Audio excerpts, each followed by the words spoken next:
মার্কিন president Donald ট্রাম্পের সঙ্গে বৈঠক করতে যুক্তরাষ্ট্রে পৌঁছেছেন কানাডার নবনির্বাচিত প্রধানমন্ত্রী মার্ক কার্নি। শুল্কসহ দ্বিপাক্ষিক বিষয় নিয়ে আলোচনা করবেন তারা। মার্ক কার্নির সফর সঙ্গী হিসেবে আছেন দেশটির বাণিজ্যমন্ত্রী, পররাষ্ট্রমন্ত্রী ও জননিরাপত্তা মন্ত্রী। বাণিজ্য যুদ্ধ কানাডাকে যুক্তরাষ্ট্রের ৫১তম অঙ্গরাজ্য ঘোষণার মধ্যেই হোয়াইট হাউসে বৈঠক করবেন তারা। এসব বিষয় নিয়ে ট্রাম্পের সঙ্গে একটি কার্যকর চুক্তির বিষয়ে আশাবাদী কানাডার প্রধানমন্ত্রী। গেল ২৮ মার্চ দুই নেতার ফোন আলাপের পর বৈঠকের বিষয়ে একমত হন ট্রাম্প ও কার্নি।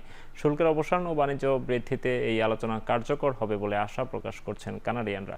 নির্বাচনে জয়লাভের মাত্র এক সপ্তাহের মাথায় যুক্তরাষ্ট্র সফরে গেলেন প্রধানমন্ত্রী মার্ক কার্নি।